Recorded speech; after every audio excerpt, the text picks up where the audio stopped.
Près de 140 postes supprimés chez Philips à Méribel, confirmation en CE. Le collège Serein dans le 4e tient sa reconversion, présentation du projet aujourd'hui. Enfin, un catamaran 100% solaire a fait escale à Lyon, rencontre avec son capitaine. Les gens sont perdus, quoi. On vient de leur annoncer qu'ils vont perdre leur boulot. En fait, on revenait de vacances. Et ouais, ça a été la surprise. Enfin, la mauvaise surprise. Le coup dur pour les salariés de Philips à Méribel dans l'Ain. Lors d'un comité d'entreprise ce matin, ils ont eu confirmation de ce qu'ils craignaient. 139 postes sur les 260 que compte le site vont être supprimés d'ici fin 2017. Depuis maintenant quelques années, on est passé sur des nouvelles technologies, vous savez, les appareils à base de LED. Donc le conventionnel diminue de plus en plus. Il a été transféré sur des sites polonais, hongrois, parce que c'est moins cher de les fabriquer là-bas. Nous, on se concentrait sur des produits qui ont de la valeur ajoutée, des produits plus complexes, qui coûtent plus cher.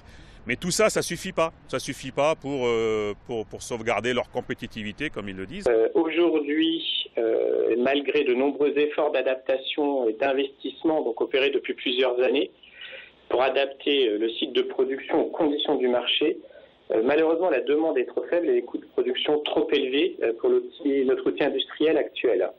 C'est la branche production qui est touchée. Le site devrait conserver pour l'instant la recherche et développement. Les salariés concernés par ces suppressions de postes s'inquiètent sur les conditions de départ. On est resté jusqu'à la fin et maintenant on nous traite comme les dernières poussières qu'on balance sous un tapis pour les faire passer inaperçus. Même ici, il y a eu des plans de départ volontaires avec des indemnités assez conséquentes. Et là, on nous propose 50 fois moins, quoi. On peut pas partir, on peut pas laisser faire ça, on peut pas partir comme ça. Une réunion de négociation est prévue jeudi à Paris. Après moult rebondissements, l'ancien collège Serein, inutilisé depuis 3 ans, situé dans le 4e arrondissement au niveau du quai Gilet, tient enfin sa reconversion. Ce site patrimonial de 2200 mètres carrés vendu par la ville abritera en grande partie une résidence sociale étudiante et un espace de coworking.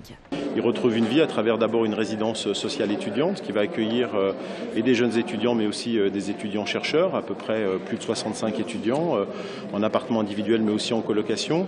Et un objet extrêmement original puisqu'en rez-de-chaussée il y aura un espace de coworking, une crèche qui fonctionnera avec les utilisateurs du coworking.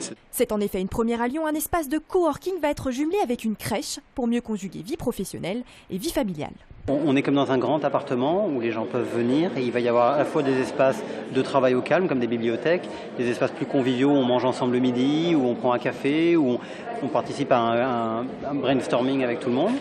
L'idée de ce lieu ici, c'est d'aller un peu plus loin et de se dire qu'il y a un lieu dédié aux professionnels et à côté de ça, on va avoir un espace ludique où les parents pourront être à proximité pour travailler, mais avec leurs enfants qui sont tout près et gérés par une personne dédiée. Le début des travaux est prévu pour mai 2017 pour une ouverture en septembre 2018. Le coût de l'achat du bâtiment et des travaux s'élève à 5 millions d'euros.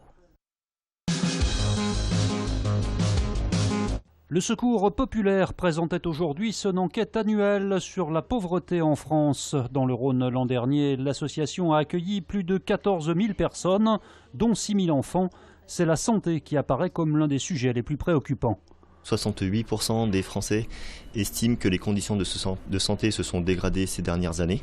Aujourd'hui, la question de la santé est même des fois plus problématique que la question du logement. Notamment pour des publics un peu particuliers comme les étudiants qui font de moins en moins appel aux mutuelles parce qu'ils n'ont pas les moyens. Ce sont des gens qui ont des problèmes de santé finalement pour beaucoup assez simples, mais qui sont dramatiques parce qu'ils n'ont pas les moyens de les traiter. Donc, aller chez le dentiste, changer de lunettes ou aller voir un spécialiste parce que les spécialistes souvent ont des dépassements d'honoraires. Ils ne peuvent pas payer tout ça. Il n'y a pas vraiment de structure pour les aider. À Lyon, le Secours populaire a mis en place un relais santé pour aider notamment à effectuer les démarches administratives pour obtenir de l'aide.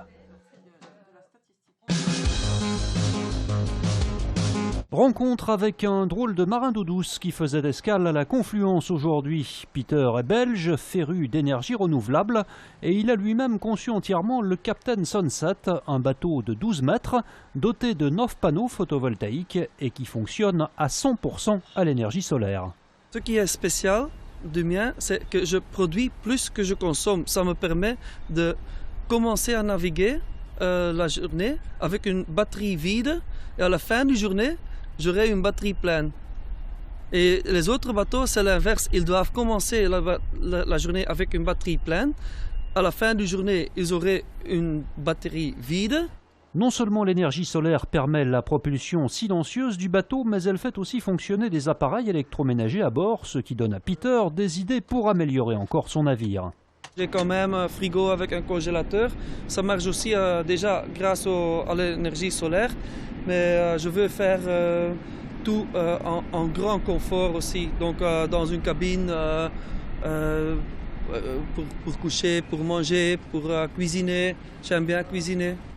Amateur également de bon vin, le Belge ramène d'ailleurs un trésor à bord de son catamaran solaire, 600 bouteilles embarquées dans le Tarn-et-Garonne et qu'il doit livrer en Belgique en sillonnant les voies fluviales.